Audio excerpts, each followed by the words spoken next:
I thought my mother would be the Prime Minister and that I'd work for her to be the Prime Minister. And that's what I did. But my mother got sick. And actually, she had lung cancer, but we didn't know she was getting Alzheimer's. So she started behaving differently, and we thought it's because she's had this serious illness and she's reflecting on how to lead her life.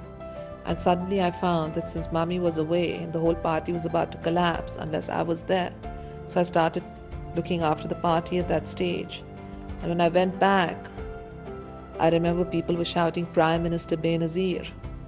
And suddenly it struck me that looking after means, Mummy ill, looking after means that I will be the Prime Minister. So it was in that sort of moment when I realized that the responsibility that I had taken over could lead me all the way to an office that could govern the destiny of more than 100 million Muslims of Pakistan.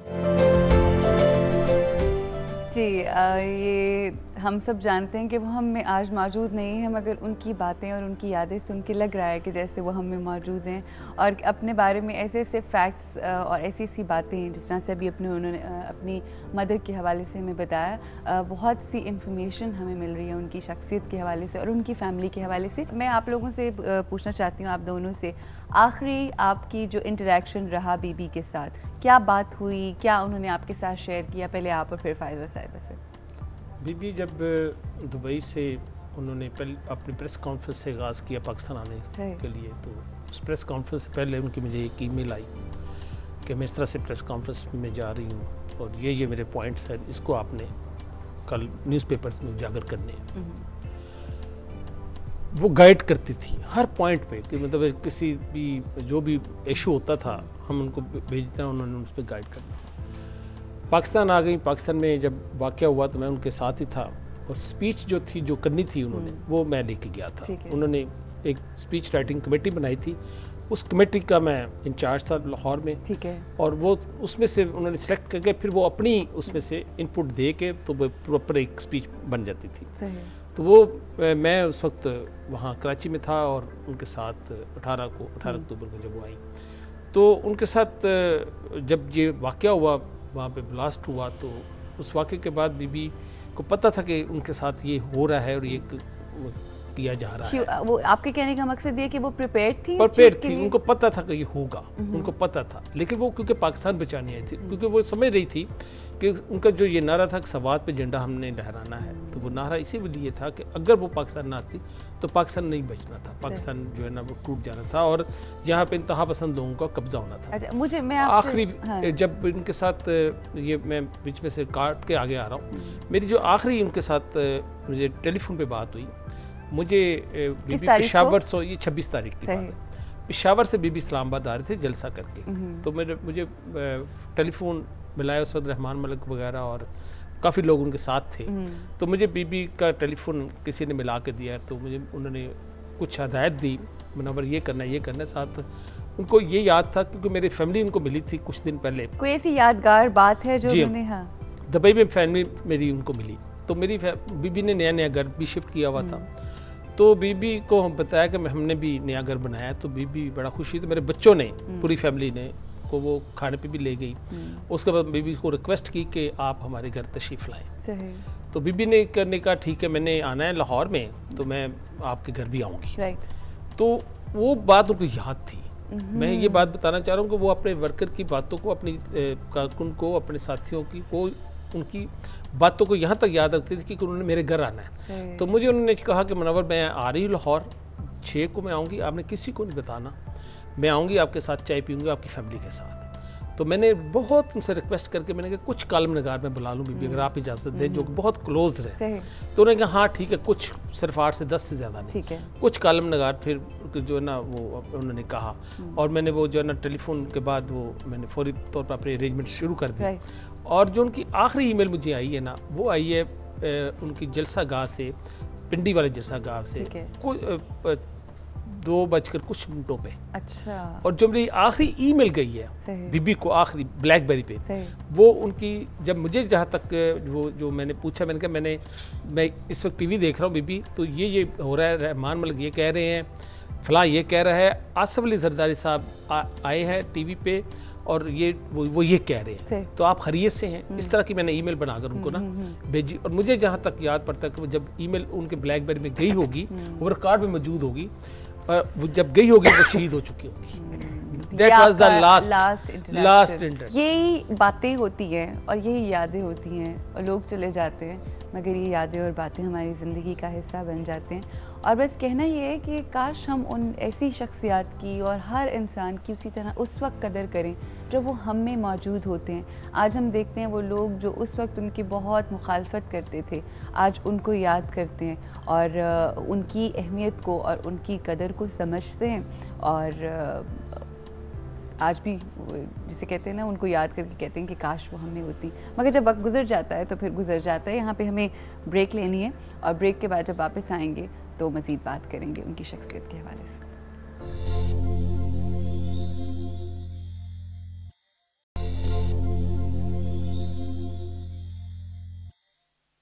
My father was a lawyer. I remember him coming back and saying that a man came and said, I don't have any money to pay you for this case, some murder case he'd been involved in. And he said, take my cow because I don't have any money. And that was the cow that would give the milk to feed the children. So it was quite shocking to me, and I was sensitive to it because my father was sensitive to it. And he'd take us, we were landowners, large landowners, and he'd take us to the lands. And he would tell me, look at the way these people sweat in the heat and in the sun in the fields. And it is because of their sweat that you will have the opportunity to be educated.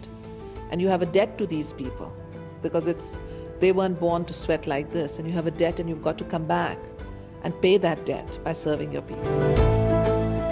یہ ہے جی ایک عظیم رہنما، ایک عظیم باپ کی training اپنے بچوں کو، کہ جو بتاتے ہیں اپنے بچوں کو کہ تمہیں واپس آنا ہے اور اس نیشن کے، اس قوم کے لوگوں کو سرو کرنا ہے، کیونکہ جو ان کا خون پسینہ ہے وہ تمہارے لیے ہے، اور تم نے اس طرح سے قرض چکانا ہے کہ جب تم واپس آؤ تو ان لوگوں کے لیے تم کام کرو اور ان لوگوں کو سرو کرو. میں یہاں پہ ایک بات کرنا چاہوں گا کہ محترمہ 10 سال کا عرصہ انہوں نے تقریباً باہر کے ملک میں گزارا، پاکستان سے باہر. اس دوران انہوں نے دنیا میں بہت جگہ گئی اور اپنا ان کا جو ویژن تھا دنیا کو کنونس کرنے کے لیے کہ پاکستان میں، پاکستان کی عوام کی خوشحالی ایک ہی صورت میں ممکن ہے اور خطرات سے ایک ہی صورت سے بچایا جا سکتا ہے کہ پاکستان میں جمہوریت کو بحال کیا جائے. صحیح. وہ چاہتے تھے کہ پاکستان سے آمریت چلی جائے. بالکل. اور 2002 کے الیکشن کے بعد سے پہلے جب میری ان سے میٹنگ ہوئی، میں CC کا ممبر تھا، تو میں اس سے پہلے میں اسپیشل انوائٹی بھی تھا، مجھے محترمہ ہر CC میں بلاتی تھی. میں نے ان سے کہا بی بی کہ الیکشن میٹنگ کا انچارج تھا میں اس وقت پنجاب کا، تو میں نے محترمہ کو کنونس کرنے کی کوشش کی کہ اگر آپ آ جائے گی تو 25% سیٹیں ہماری بڑھ جائیں گی. تو محترمہ کہہ رہی تھی کہ ایک عامر جس نیا 9/11 کا واقعہ ہوا ہے، اور ایک عامر اقتدار پیپلز پارٹی کو کیوں دے گا، اور وہ کیوں ہمارا وزیر اعظم بنائے گا، وہ کیسے برداشت کرے گا کہ میرا وزیر اعظم مجھے ایئرپورٹ پہ ریسیو کرے. مطلب بھائی یہاں تک ان کی سوچ تھی کہ وہ 2002 کے میں ہمیں اقتدار دینے والا نہیں ہے. اور دوسرا انہوں نے کہا کہ جب میں وہاں چلی جاؤں گی تو جب میں وہاں تھی تو مجھے ایک کراچی میں کیس ہوتا تھا، ایک اسلام آباد میں ہوتا تھا، ایک پنڈی میں ہوتا تھا. یہاں بیٹھ کے میں پارٹی کو زیادہ اچھی طرح سے مضبوط کر سکتی ہوں اور اس کو اچھی طرح سے چلا سکتی ہوں. ظاہر ہے ان کا وہی ویژن تھا اور ان کی سوچ جو تھی بہت ہی وہ یہ تھی کہ وہ یہی سوچتی تھی کہ نہیں، پارٹی کو بچانا ہے، ملک کو بچانا ہے. کیسے بچانا ہے اس کا طریقہ کار ان کو پتہ تھے. یہی بات ہے کہ جب دیکھا کہ ملک اس وقت انتہائی خطرات میں ہے اور میرا جانا ضروری ہے چاہے میری جان بھی چلی جائے، اور ان کو اپنی جان کی پرواہ نہیں تھی اور وہ پاکستان میں اپنی جان کی پرواہ نہیں تھی. شاید انہوں نے یہ نہیں سوچا کہ بہت سارے لوگوں کی زندگی میں وہ جان کے طور پہ وہ ان کا وہ تھا، وہ بہت سے لوگوں کی جان تھی. 10 سال کے عرصے میں انہوں نے جتنے بھی لیکچرز دیے، مجھے انہوں نے میری ڈیوٹی لگائی کہ آپ یہ کرو کہ میرے جتنے لیکچرز ہیں، جتنے سپیچز میں نے کی ہیں باہر کے ملکوں میں، وہ ان کو کمپائل کر دو. اور جب میں نے کمپائل کر کے اس کو میں نے محترمہ کو لکھا کہ میں نے کمپائل کر لیے ہیں، تو محترمہ نے کہا کہ اس کو ویٹ بھی کرا لو. پھر ویٹ اس کو کیا گیا. وہ محترمہ کی زندگی میں آنی تھی کتاب. پھر جب وہ شہید ہو گئی تو میری ذمہ داری بن گئی کہ میں وہ کتاب ضرور پرنٹ کراؤں. پھر آمریت یا جمہوریت کے نام سے میں نے وہ کتاب ایشو کرائی.